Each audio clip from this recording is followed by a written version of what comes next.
Bonjour tout le monde. Aujourd'hui, je vous présente le nouveau module de création de modèles d'impression. C'est le module qu'on a lancé la semaine dernière, donc il est déjà disponible dans tous les comptes. C'est un module qui va vous permettre de gérer vous-même vos modèles d'impression sans l'intervention d'un agent de support ou d'un programmeur. Et pour ceux qui savent pas c'est quoi les modèles d'impression, en fait, c'est l'outil qui est utilisé pour générer les PDF de vos tâches. Donc, quand vous générez un PDF à partir d'une tâche, c'est les modèles d'impression qui génèrent le PDF. Donc, je vous montre ça immédiatement. Donc, pour commencer, vous devez vous rendre à la section configuration. Si jamais vous n'avez pas accès à la section configuration, ce n'est pas impossible. Juste appeler au support, ils vont vous arranger ça en 2 secondes. Donc, dans configuration, troisième option, modèle d'impression. Vous allez arriver à l'écran ici. Donc, vous risquez d'avoir moins de modèles. Moi, c'est mon compte pour faire des essais, donc j'en ai plusieurs. Donc, vous allez pouvoir créer un nouveau modèle. C'est ce qu'on va faire ensemble aujourd'hui. Donc, je vais créer un nouveau modèle d'impression. Vous avez deux options ici. Soit vous partez du modèle de base, ou vous pouvez partir d'un modèle vierge là, qui est vraiment vide. Vous allez devoir créer à partir de zéro. Nous, on va partir avec le modèle de base, qui est pas mal le modèle qui était utilisé déjà dans la majorité des comptes de nos clients. Donc, on va partir avec celui-là. Donc, vous voyez que mon logo de ma compagnie, c'est déjà rajouté. Les informations qui ont été mises ici, c'est toutes des fausses informations qui sont gérées par le module. C'est juste vraiment pour donner un aperçu clair des données qui sont disponibles. Et donc, le modèle de base, là, on retrouve les équipements, les feuilles de temps, la facture, tout ça. Première des choses qu'on va faire, on va venir modifier les couleurs. Donc, quand je clique sur les couleurs, là, il vient me proposer déjà des couleurs en fonction de ma palette de mon logo. Donc, c'est quand même très cool. Donc, on va y aller flyer un peu. Là. On va y aller avec le jaune et le vert foncé. Deuxième étape très importante, c'est venir sélectionner les types de tâches. Là, faire attention ici, les types de tâches que vous sélectionnez ici, ce n'est pas ceux auxquels votre modèle d'impression va être directement assigné. C'est vraiment les types de tâches qui pourraient être utilisés pour ce modèle d'impression-là. La raison est que si, par exemple, vous venez rajouter des champs personnalisés dans le modèle d'impression, c'est les champs personnalisés de ces types de tâches de base-là qu'on va venir vous proposer, par exemple. Donc, si vous avez vraiment un modèle d'impression pour toutes vos tâches, sélectionnez tous les types de tâches à ce moment-là, vous allez avoir accès à toutes les données de votre compte. Nous, dans notre cas, on va se concentrer seulement sur appel de service pour tout de suite. Donc, on a quelques petites configurations de base. Je ne vais pas rentrer dans le micro-détail de chacun des blocs parce qu'il y a quand même beaucoup de stock. L'équipe a fait un gros travail pour vous permettre de personnaliser ces modèles-là autant que vous pouviez déjà le faire avec un programmeur. Donc, c'est sûr que je vous invite à aller dans le module, aller jouer avec le module, faites des essais, faites des tests, appelez l'équipe de support si vous avez des questions, vous avez besoin d'aide, ils vont vous aider. Mais vous allez voir, c'est quelque chose qui est quand même assez complet. On va quand même avoir quelques-uns. On va commencer par le bloc de logo.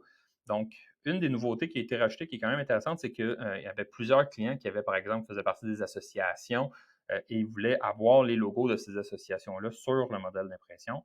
Maintenant, c'est possible. J'ai accroché le titre super facilement. Donc, vous voyez, par exemple, je suis membre CMMTQ. Je peux venir rajouter le logo. Si je veux un peu plus gros, je réduis mon nombre de colonnes. Le logo grandit. Donc, vous voyez aussi, à force que je me promène, là, chacun des éléments ici, c'est ce qu'on appelle un bloc. Donc, ces blocs-là contiennent de l'information, dépendamment du type de bloc. Donc, les blocs peuvent être déplacés. Donc, si moi, je veux l'emplacement avant le client, je fais seulement cliquer ici. Vous voyez, ils se sont déplacés. Si, par exemple, feuille de temps, finalement, je ne le veux pas, je peux supprimer le bloc. Équipement, même chose. Si je veux en rajouter un nouveau, on s'enligne sur un bloc. On vient cliquer « Ajouter un bloc ». Donc, par exemple, feuille de temps, je ne voulais pas vraiment l'enlever. Je peux me le rajouter de nouveau. Donc, il vient s'ajouter juste en haut d'article. Et là, vous voyez, dans les différents blocs, on a en haut, on peut choisir la largeur. Donc, on peut venir jouer un peu avec les dimensions des différents blocs. Après ça, on a des options pour chacun de ces blocs-là. Donc, par exemple, pour le bloc feuille de temps, je peux choisir mon format de date, mon format d'heure.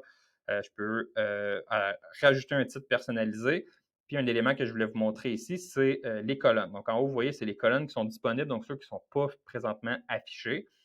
Mais si, par exemple, moi, l'activité, je ne trouve pas ça pertinent, mais je peux seulement venir remettre la colonne dans les colonnes disponibles.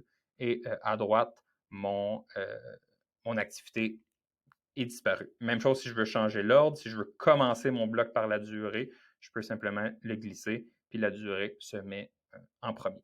Donc, ça, c'est seulement le bloc feuille de temps. Donc, vous voyez le bloc article pour la facture, c'est la même chose. Il y a autant d'options. Donc, il y a beaucoup d'options de personnalisation que vous pouvez faire. Donc, vous avez du stock pour vous amuser longtemps avec ça. Ensuite, ici, en haut aussi, vous pouvez facilement transitionner du modèle en français et du modèle en anglais. Donc, si jamais vous voulez vérifier de quoi aurait l'air votre modèle d'impression en anglais. Un coup que vous êtes satisfait avec le modèle que vous avez créé, vous pouvez l'enregistrer ici. Oups, là, j'ai oublié de mettre un nom. On enregistre. Et il me propose de l'assigner à mon type de tâche, qui était les types de tâches que j'avais sélectionnés appel de service. Si je fais confirmer ici, ce modèle-là va devenir le modèle officiel de mon type de tâche appel de service. Donc, chaque fois que je vais générer un PDF avec mon appel de service, c'est ce modèle-là qui va être généré. Dans ce cas-ci, je suis bien à l'aise avec ça, on va dire oui. Si, par exemple, vous vous êtes trompé, et finalement, vous ne voulez pas faire ça du tout, vous pouvez venir dans la section ici « Gérer les assignations ». Et ici, vous pouvez venir modifier. Donc, par exemple, si j'ai mon modèle d'impression associé, c'était test. Là, je pourrais venir modifier, mettre, par exemple, bon de travail. Ici, il va seulement vous offrir les modèles qui avaient le type de tâche appel de service de sélectionner, bien évidemment, au début. Donc, je vais remettre mon bon de travail. Et deuxième nouveauté quand même que je voulais aussi mentionner qui est quand même importante, c'est les termes et conditions ici. Donc, dans les termes et conditions, ça, c'est quelque chose qui revenait souvent de pouvoir gérer les termes et conditions. Souvent, vous avez les mêmes termes et conditions à travers toutes vos tâches ou souvent, vous avez des petits changements qui arrivent dans les termes et conditions que là, c'était beaucoup de travail d'aller le changer dans chacun des modèles qui étaient existants. Donc, maintenant, vous pouvez ajouter des termes et conditions qui peuvent être ajoutés dans vos modèles d'impression. Puis ensuite, bien, si vous avez des modifications à faire, vous pouvez les modifier seulement ici, puis ils vont se modifier à travers tous vos modèles d'un seul coup. Donc, une super idée de l'équipe, encore une fois, pour vous sauver du temps.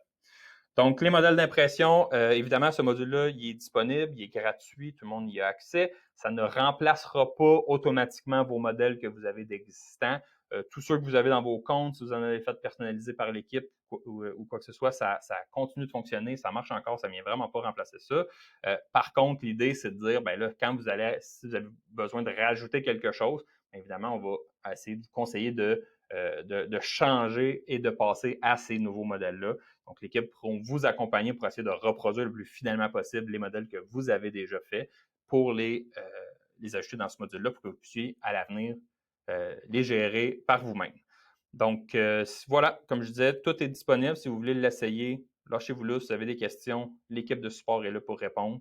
Puis à part de ça, bien, je vous dirais, amusez-vous. Si vous en faites des beaux, gênez-vous pas pour nous les envoyer. On va les présenter à nos autres clients. Ça va nous faire plaisir. Donc, j'espère que vous allez avoir du plaisir à utiliser ça. Et on se revoit bientôt. Merci.